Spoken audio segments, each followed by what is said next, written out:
Pour vrai, moi, les gars ont été quand même chill avec moi. C'est peut-être moi qui ai été pas chill avec eux. Ben, pas chill. C'est juste que rapidement, moi, je faisais genre, bon, ben, c'était le fun, bye, je vais t'enlever de mes amis Facebook puis tout parce que je veux être sûr que, tu sais, tu Me retrace pas physiquement.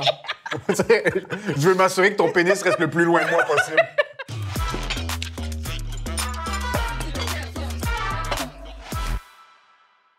On a une tour de Fallait Phil Nachos juste devant nous. Yeah. Juste pour cette de ton de l'épisode, t'avais une blague pour Oui. nous?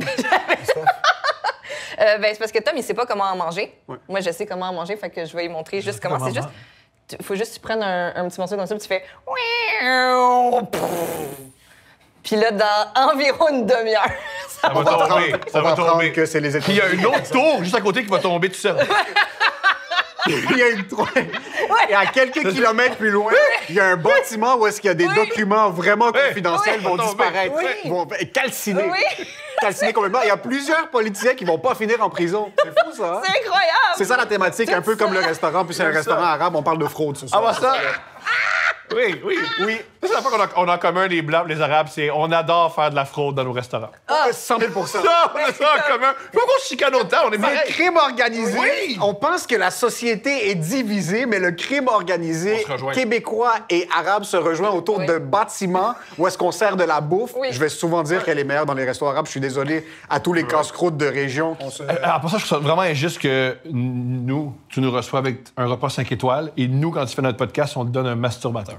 C'est- Vraiment pas C'est pas pareil, mais hein? mais c'est juste pour mon pénis, par contre. C'est ça la différence. C'est tes affaires, ça. Ça, on te donne le jouet, tu fais ce que t'as à faire. Steph, Oui. première question pour toi. Oui. Tu sors avec Thomas Levac. Oui. On va jamais Pourquoi... appelé Thomas Levac. Non, avec Thomas Levac. Il fallait que très drôle, il fallait que j'y Thomas aille. Levac. Tu sors avec Thomas. Pourquoi, mais surtout comment? Ben, le pire, c'est que c'est moi qui l'a cruisé, puis il m'a rejeté. OK? Il m'a a priori rejeté.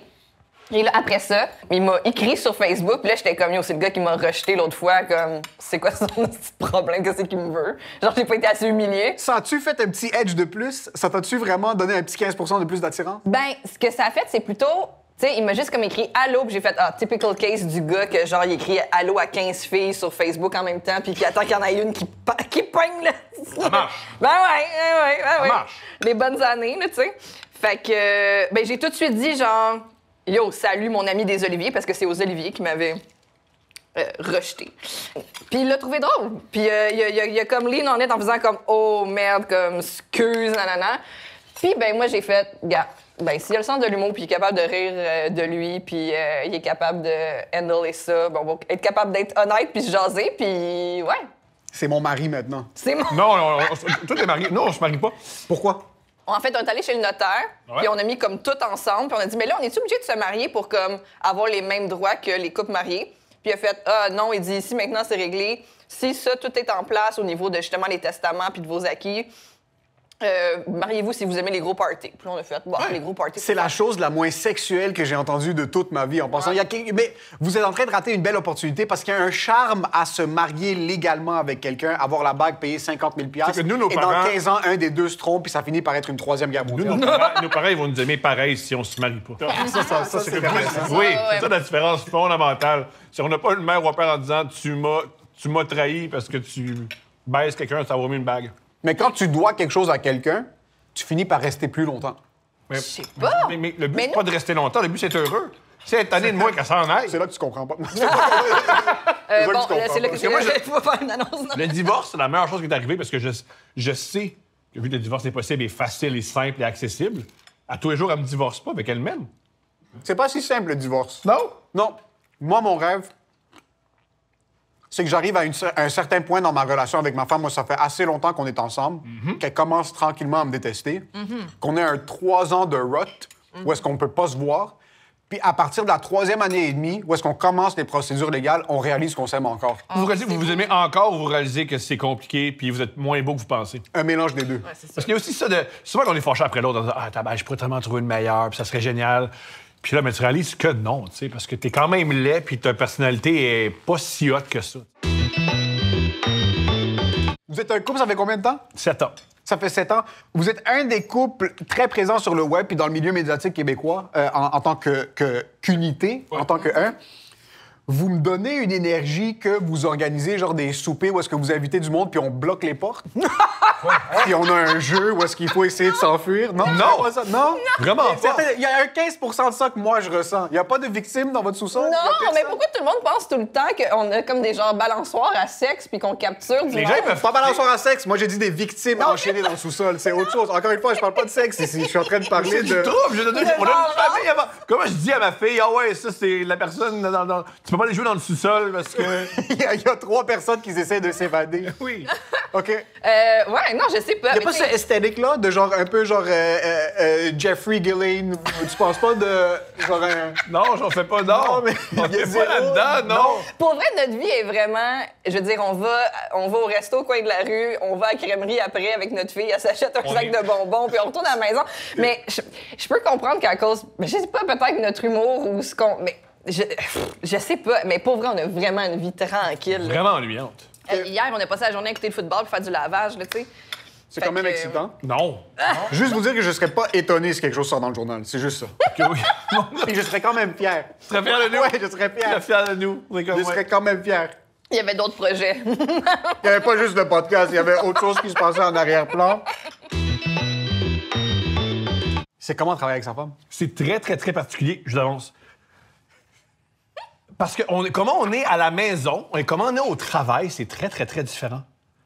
On a accès, parce que tu penses que tu veux... Tout le monde dit « Ah, j'aimerais ça travailler avec ma femme » parce que tu n'as jamais travaillé avec ta femme ou tu n'as jamais travaillé avec ton époux. Parce que tu sais pas comment il est vraiment au bureau.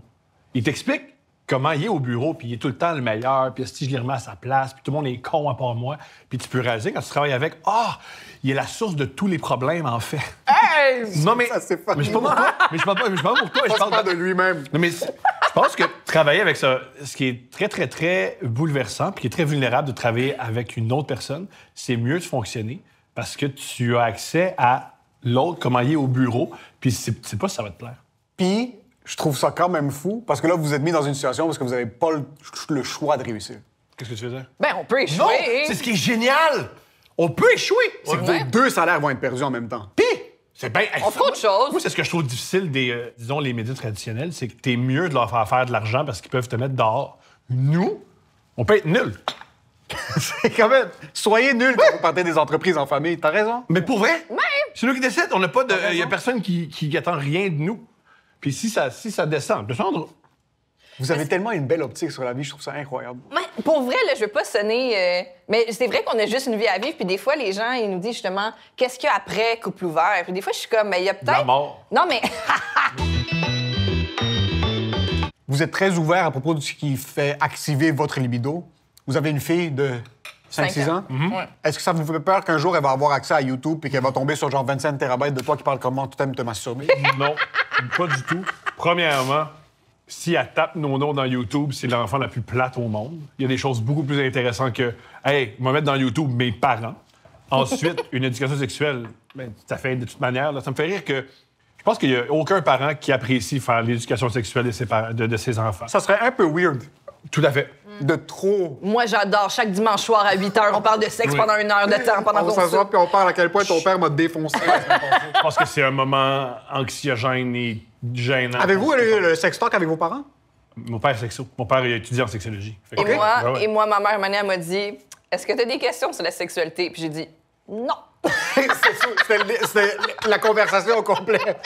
Ok, c'est à quel âge? Je me souviens pas, mais j'étais, mon Dieu, fin primaire peut-être.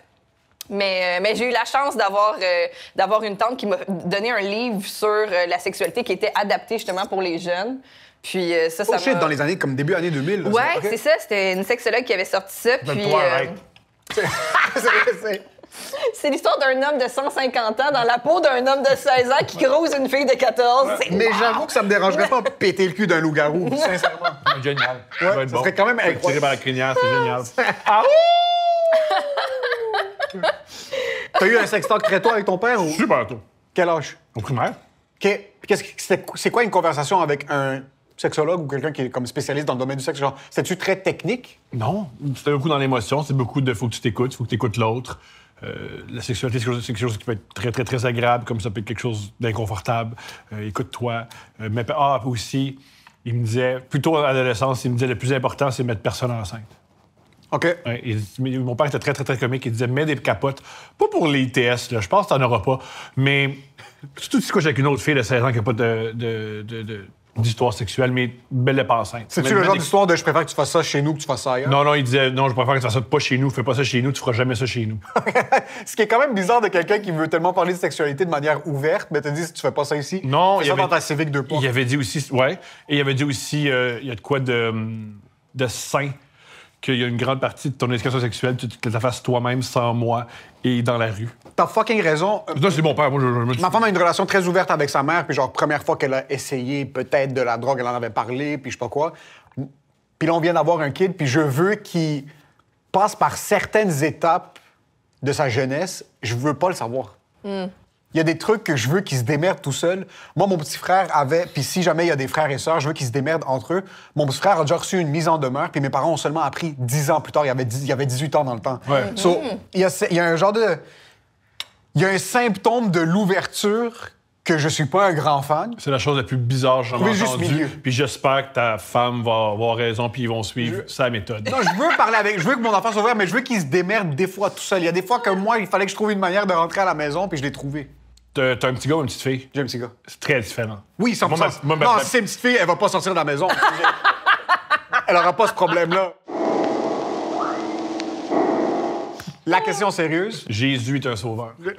Et, Jésus, s'il vous plaît, tous les musulmans qui nous écoutent, traversez vers le Seigneur. Traversez vers l'Église catholique. Le pape est un leader spirituel exceptionnel. Ah oui.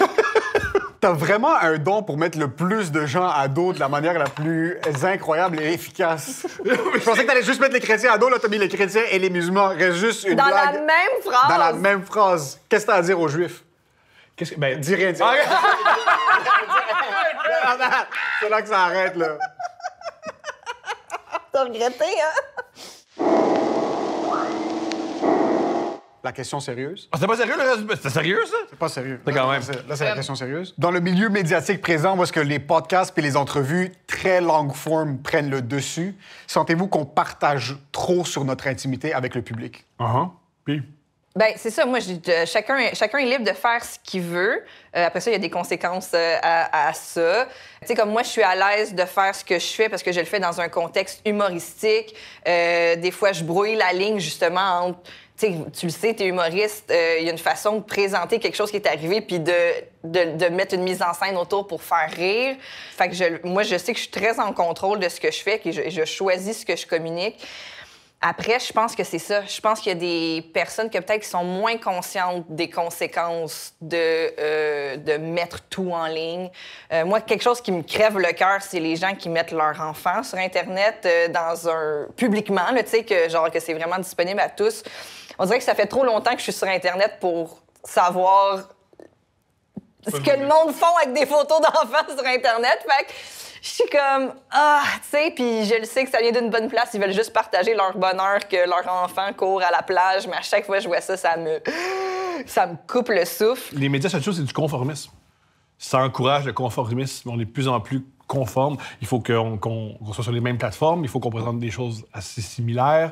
Il faut... Déjà, il y a des termes sur certains... Il y a des termes qu'on doit utiliser. Autre truc aussi, souvent qu'on me dit « Ah ouais, mais Tom, tu partages beaucoup ton intimité. » Mais en partageant mon intimité en contrepartie, je gagne ma vie.